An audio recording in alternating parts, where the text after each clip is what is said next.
Gajuwaka BHPV రోడ్లో జరిగిన ఘోర రోడ్డు ప్రమాదంలో అతి వేగంగా దూసుకొచ్చినటువంటి లారీ 2 ద్విచక్ర వాహనాలను కార్లను కూడా ధ్వంసం చేసింది. నాకు ఎగ్జామ్ టైం అవుతుందని నేను ఇంకా తెల్లారేసరికి 2 నిండు ప్రాణాలు బలైపోయాయి.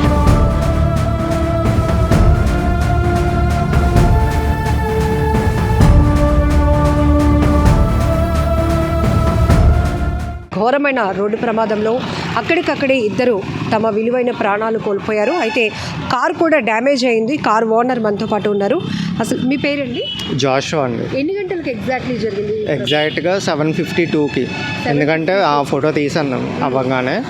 అండ్ కార్ కూడా ఇన్సూరెన్స్ క్లెయిమ్ చేసుకోవడం కోసం అని ఫోటో తీసాను. సో 7:52 నాకు ఎగ్జామ్ టైం అవుతుందని నేను ఇంకా పోలీస్ వాళ్ళకి చెప్పేసి వెళ్ళాను. నాది హైకోర్టు ఎగ్జామ్ అండి. ఎగ్జాక్ట్లీ మార్నింగ్ అసలు ఏం జరిగింది ఆ సమయంలో? ఎగ్జాక్ట్గా అంటే సిగ్నల్ వేసి ఉన్నది. సిగ్నల్ దగ్గర కారు, నాది ఫస్ట్ కారు ఆగి ఉన్నది. నా వెనకాల ఒక XL6 కారు ఆగింది. ఆ వెనకాల ఏమైందో తెలీదు, మొత్తం లారీ అయితే వచ్చింది. ఫాస్ట్గా వచ్చి ఆ కారును కొడితే ఆ కారు వచ్చి నా కారును కొట్టింది. నేను వెంటనే పక్కగా లాగేశాను. ఆ కారు అయితే ఈడ్చుకుని వెళ్ళిపోయింది. లారీ ఎంత దూరం వరకు? అక్కడ వరకు ఈడ్చుకెళ్ళింది. మినిమం ఒక 200-300 మీటర్స్ వరకు వెళ్ళింది. వెళ్ళిపోయింది. అక్కడ కారోడు అయితే పక్కకు లాగే ఆపాడు. లారీ వాడు మాత్రం వెళ్ళిపోతున్నాడు. సో కొంతమంది సిటిజన్స్ వెళ్ళి వేయలేదు, మరి వేయలేదు నిజంగా అది బ్రేక్ ఫెయిల్ తెలీదు. వాడైతే అక్కడికి వెళ్ళిపోతే కొంతమంది సిటిజన్స్ వెళ్ళి ఆపారు. సో అక్కడ పక్కకు తీసుకున్నాక లారీ డ్రైవర్ని పోలీసులు అయితే అదుపులో తీసుకున్నారు. ఆ తర్వాత అది నాకు ఎగ్జామ్ అని చెప్తే ఇంక అప్పుడు వెంటనే ఎస్ఐ గారు వదిలేశారు. డీటెయిల్స్ అయితే తీసుకుని స్పాట్లోనే 2 చనిపోయారు. స్పాట్లో 2 చూసానండి. చాలా విచారం. అది అసలు షాక్లో ఇంకా నాకు ఎగ్జామ్ కూడా సరిగా అటెంప్ట్ చేయలేకపోయాను. షివరింగ్ వస్తుంది మొత్తం బాడీ, హ్యాండ్స్ అన్నీ. సో 2 వీలర్స్ కూడా చాలా వరకు డ్యామేజ్ అయ్యాయి. ఇప్పుడు మృతుల్లో 2 కూడా 2 వీలర్ మీదే వెళ్తున్నారట. ఒక అబ్బాయికి మ్యారేజ్ కూడా సెట్ అయింది. యాక్చువల్గా అది 3 2 వీలర్స్ డ్యామేజ్ అయినాయి. ఆ మూడిట్లో ఒక 2 డబల్స్, ఒక సింగిల్ 2 స్పాట్ అయిపోయారు. ఇంకొక అతనికి గాయాలైతే అంబులెన్స్ వచ్చిన తర్వాత. సో ఒక 2 2 వీలర్స్లో ఉన్న వాళ్ళిద్దరు కూడా చనిపోయారు. ఒకరేమో పాపని రేపు ఎగ్జామ్స్ 10th ఎగ్జామ్స్ రాయబోతుందట. సో సింహాచలం తీసుకెళ్ళి సేఫ్ అయింది. ఆ అమ్మాయికి కూడా గాయాలు అయినట్టున్నాయి. అదృష్టవశాత్తు ఆ అమ్మాయి సేవ్ అయింది. అంటే ఆ పాప ఎగిరిపోయిందా, పడిపోయిందా? అది మరి నాకు అసలు ఒక సెకండ్లో జరిగింది మొత్తం అదంతా ఇన్సిడెంట్. ఏమైందో కూడా అర్థమయ్యే లోపు మొత్తం అయిపోయింది. సో మెయిన్ సిగ్నల్ పాయింట్లోనే అంత భారీ వాహనం లారీ అంత వేగంగా దూసుకొచ్చి ఒక కారును గుద్దితే ఆ కారు వచ్చి మళ్ళీ మీ కారు ఢీకొని ఇంత డ్యామేజ్ అంటే సినిమా నిజంగా అలాగే అయ్యిందండి. అది చాలా హెవీ లోడ్ లారీ, అది కూడా ఫుల్ లోడ్, చాలా పెద్ద లారీ. అది 16 టన్ లారీ అనుకుంటుంది. డ్రైవర్ క్లీనర్ కూడా ఉన్నారా? క్లీనర్ లేరు, ఒక డ్రైవరే. ఆ డ్రైవర్ కూడా క్లీనర్లా అనిపిస్తున్నాడు. అంటే అతన్ని క్వశ్చన్ చేశారా ఏంటి ప్రాబ్లం? అతను మన లాంగ్వేజ్ కాదు, ఒరియా మాట్లాడుతున్నాడు. తెలుగు లైట్గా మాట్లాడుతున్నాడు. ఏం చెప్పాడు? కనీసం ఒకవేళ బ్రేక్ ఫెయిల్ అయిందనుకోండి, అతను ఇలా వాహనాల మీదకి దూసుకొచ్చినాక కనీసం ఆపాలి కదా, ఆపకుండా సిటిజన్స్ వెళ్ళి ఆపేరు అంటే అది నిజంగా ఫెయిల్ అయిందా లేకపోతే అక్కడ మరి ఫెయిల్ అయితే అట్లీస్ట్ హార్న్ అయినా కొట్టుకుంటూ రావాలి. హార్న్ కూడా కొట్టలేదు, డైరెక్ట్గా వచ్చి కొట్టి వెళ్ళిపోయాడు ఆ ముందుకి. ఇంకో కారు అతను అయితే అలా తీసుకెళ్ళిపోయాడు. ఆ ముందు వరకు తీసుకెళ్ళిపోయి ఆ కారు అతను మన సైడ్కి వచ్చేస్తే అప్పుడు లారీ వెళ్ళిపోయింది ముందుకి. ఆ కార్లో ఒకరే ఉండు? లేదు, ఫుల్ ఫ్యామిలీ ఉంది. ఆ ఫ్యామిలీ అంతా ఎక్కడో పెళ్ళికి వెళ్తున్నారంట సింహాచలం దగ్గర. వాళ్ళే చెప్పారు, సింహాచలం పెళ్ళికి వెళ్తున్నాము, ఇలాగ అయ్యింది.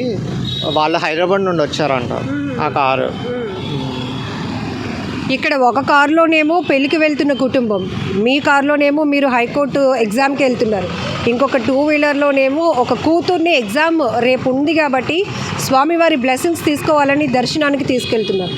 ఇంకొక కుర్రాడు మృతి చెందినటువంటి వ్యక్తి సతీష్ నెక్స్ట్ మంత్ పెళ్ళి కూడా ఉందట. అసలు ఆ ఎన్నో ఊహలు, ఇంత ఘోరమైన ప్రమాదం ఇప్పటి వరకు అసలు లేదండి, లైఫ్లో ఇదే ఫస్ట్ టైం యాక్సిడెంట్. షాప్లో నుంచి బయట కొంచెం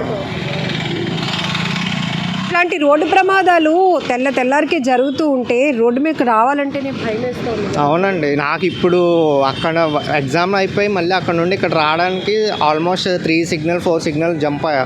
ఆ సిగ్నల్స్ క్రాస్ చేసినప్పుడు ప్రతి సిగ్నల్ దగ్గర నాకు టెన్షన్గానే ఉంది, ఎక్కడ మళ్ళీ వెనక నుండి పానిక్లోకి మళ్ళీ వెనక నుండి ఎక్కడ ఏమైనా వస్తుందా ఏంటి అని.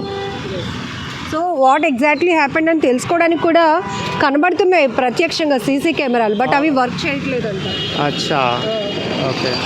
సో అంటే తెలియాలి కదా ఒక ప్రమాదానికి కారణం ఏంటి. మెయిన్ జంక్షన్ దగ్గర మరి సీసీటీవీ అది వర్క్ అవ్వాలి, మరి అది ఎవరు తప్పు ఏంటి అనేది కూడా తెలుసుకోవడానికైనా ఎవిడెన్స్ ఉండాలి. అవునవును. కరెక్ట్గా 7:45 కమ్మా, కరెక్ట్గా 7:45 జరిగింది. అప్పుడు మన బీట్ కానిస్టేబుల్ కూడా, బీట్ హోంగార్డ్ కూడా ఇక్కడ ఉన్నాడు.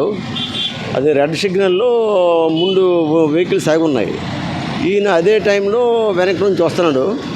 వచ్చినప్పుడు బ్రేక్ ఫెయిల్ అయ్యి ఇంకా ముందు ఉన్నటువంటి వెహికల్స్కి అలా డ్యాష్ ఇచ్చుకుంటూ ముందుకు వెళ్ళిపోయింది. ఆయన ముందు ఒక 2 టూ వీలర్స్ ఉన్నాయి, ఆ టూ వీలర్స్ మీద నుంచి వెళ్ళిపోయింది. ఆ టూ వీలర్స్ ఎవరైతే రైడర్స్ ఉన్నారో ఇద్దరు కూడా స్పాట్లో చనిపోయారమ్మా. ఆ తర్వాత వాళ్ళని దాటుకుంటేలాగా ఇంకా ముందుకెళ్తే ఒక కారు టచ్ అయింది. ఆ కారు కూడా ఈడ్చుకుంటూ కొంత దూరం వరకు వెళ్ళి అక్కడ ఆగిందమ్మా. కారులో ఈ 2 టూ వీలర్ ముందు ఇంకొక టూ వీలర్ ఉంది, ఆయన కూడా ఇంజురీస్ అయ్యాయి. అయితే ప్రాణాపాయం ఆయనకి లేదు. ఆ తర్వాత అవి దాటుకుంటూ కార్లు ఉంటే కార్లు కూడా, ఒక కారు కూడా ఈడ్చుకుంటూ కొంత దూరం వరకు వెళ్ళి సైడ్కి ఆగిందమ్మా. అది సరే, లారీ ఫిట్నెస్కి సంబంధించి ఏంటి సార్, అసలు ఆ డ్రైవర్ ఎవరు, ఎక్కడి నుంచి ఆ వెహికల్ వస్తారు? ఇంకా అంటే మన గాజువాక సైడ్ నుంచి వస్తుంది ఇంకమ్మా, ఆ డీటెయిల్స్ అనేది తెలియవలసి ఉంది. ఆ డ్రైవర్ అయితే మన దగ్గరే ఉన్నాడు. లోడు ట్రైలర్ అది గాజువాక సైడ్ నుంచి టువర్డ్స్ శీలానగర్ వెళ్తుంది అనమాట.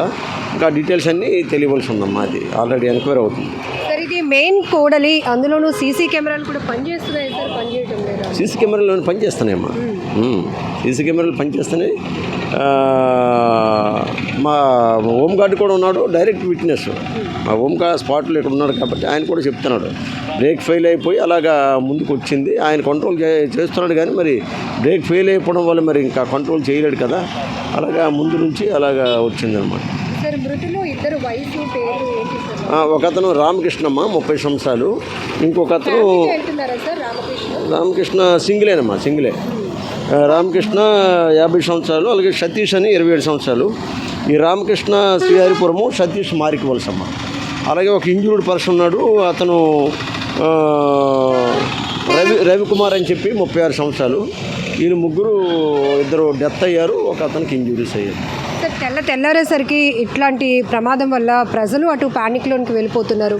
ఇంకాస్త ట్రాఫిక్ మేనేజ్మెంట్ మెరుగుపరచడానికి ఎట్లాంటి అంటే ఇప్పుడు ఇది బ్రేక్ ఫెయిల్ అవ్వడం వల్ల, అంటే మేము రిమైనింగ్ వయోలేషన్స్ ఏవైతే ఉన్నాయో వాటి మీద గట్టిగానే ఎన్ఫోర్స్మెంట్ చేస్తున్నాము. సిపి సార్ వచ్చిన తర్వాత గతం కంటే ఇంకా బెటర్గా ఇక్కడ ఎన్ఫోర్స్మెంట్ చేస్తున్నాము. మరి ఈ విధంగా వెహికల్ ఫిట్నెస్ అనేది దానివల్ల ఈ ఇన్సిడెంట్ జరిగింది కాబట్టి దాని మీద కూడా మేము ఎక్కువ నిఘా పెట్టి దాని మీద కూడా గట్టిగా ఎన్ఫోర్స్మెంట్ చేసి ఏవైతే అన్ఫిట్ వెహికల్స్ ఉన్నాయో వాటి మీద యాక్షన్ తీసుకుంటాము. సార్ జనరల్గా ప్రజలకు కూడా మీ నుంచి ఇచ్చే మెసేజ్, ఎక్కువ శాతం అతివేగం వల్ల నిర్లక్ష్యం, ఇక్కడ సిగ్నల్ పడుతున్నా కూడా ఎవరు ఆగడానికి ఇష్టపడటం లేదు, ఇట్లాంటి పరిస్థితులు కూడా చూస్తున్నాం. అదేనమ్మా, అంటే ఒక్కోసారి ఈ రెడ్ సిగ్నల్ పడినప్పుడు యాక్చువల్గా ప్రాపర్గా ఆపాలి. ఒక్కోసారి ఎవరైతే రెడ్ సిగ్నల్ కూడా కేర్లెస్గా సిగ్నల్ రూల్స్ వైలేట్ చేసుకుంటూ ముందుకెళ్తుంటో అటువంటి వాళ్ళ మీద కూడా మేము సిగ్నల్ జంప్ వైలేషన్స్ అయితే ఎన్ఫోర్స్మెంట్ చేస్తున్నాం. అయితే మా సైడ్ నుంచి వాళ్ళకి మేము మా సందేశం ఏంటంటమ్మా, ఎప్పుడైనా ఈ సిగ్నల్ పడేటప్పుడు పక్కా ప్రాపర్గా సిగ్నల్ ఫాలో చేయాలని చెప్పి మేము వాళ్ళకి విజ్ఞప్తి చేస్తున్నామమ్మా. ఆ విధంగా వాళ్ళు ఫాలో చేయకపోతే ప్రమాదం, నష్టం జరిగేది వాళ్ళకే. అయితే మనం ఎన్ఫోర్స్మెంట్ పోలీసు పరంగా మనం ప్రజలకి ఇటువంటి యాక్సిడెంట్లు తగ్గించడానికి మా సాయశక్తిలో ప్రయత్నం చేస్తుంటాం కాబట్టి మేము మా సలహా మా సందేశం ఏంటంటే ఈ రూల్స్ ఏవైతే ఉన్నాయో వాటి పక్కా స్ట్రిక్ట్గా ఫాలో చేయాలి, ప్రమాదాల నుంచి తప్పించుకోవాలా, ఆ విధంగా చేసినట్లయితే వాళ్ళకి సేఫ్టీగా ఉంటుందని చెప్పి మా విజ్ఞప్తం.